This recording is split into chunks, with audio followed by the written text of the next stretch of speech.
लोग पेसमेकर और उसकी बैटरी की बात करेंगे। पेसमेकर के दो प्रमुख हिस्से होते हैं, एक जनरेटर जो पल्स रेट को जनरेट करता है, दूसरी बैटरी जो उस पल्स को जनरेट करने की ऊर्जा देती है।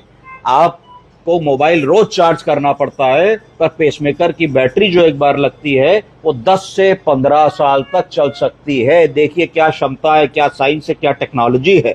और जनरेटर हो गया जो पल्स बना रहा है, बैटरी हो गई जो ऊर्जा दे रही है, तीसरी चीज तार उस करंट को हार्ट तक कैसे पहुंचाएगा, इतना काम पेसमेकर को करना होता है।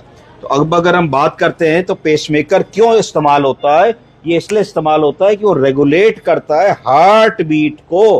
कैसे? By sending electrical impulses and signals to the heart. कब? When the natural signals are कम और इनकॉम्पिटेंट, ब्रेडिकार्डिया होता है। अगर किसी के नेचुरल सिग्नल 70 बार आ रहे हैं तो उसको पेसमेकर क्यों लगाएंगे? नहीं लगाएंगे। नॉर्मल पल्स रेट 72 आ रही है, 80 आ रही है, 90 आ रही है।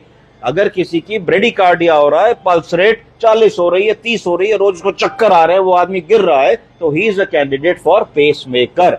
और पेसमेकर कब लगाएंगे? अगर ब्लॉक्स होंगे, एवी ब्लॉक होगा, है ना, कंप्लीट हार्ट ब्लॉक होगा, तभी भी पेसमेकर लगाएंगे। और कब लगाएंगे? जब हार्ट में कोई ऐसी बीमारी होगी कि हार्ट में बार बार एरिथमियाज और फिब्रिलेशन हो रहा है, एकदम से हार्ट रेट 70 होना चाहिए, 150-200 हो गया, तो अगर 150-200 को तुम तुरंत कम नहीं करोगे तो कार्डियक अरेस्ट हो जाएगा, मरीज की डेथ हो सकती है। ऐसा ना हो तो ऐसे भी पेसमेकर्स आते हैं कि जैसे ही हार्ट रेट 1 के ऊपर गया, 150-130 के ऊपर, तो एकदम से छोटा सा शॉक डिलीवर करेगा वो पेसमेकर और हार्ट की रिदम रेगुलर हो जाएगी। तो ये इंडिकेशन है पेसमेकर को लगाने के लिए।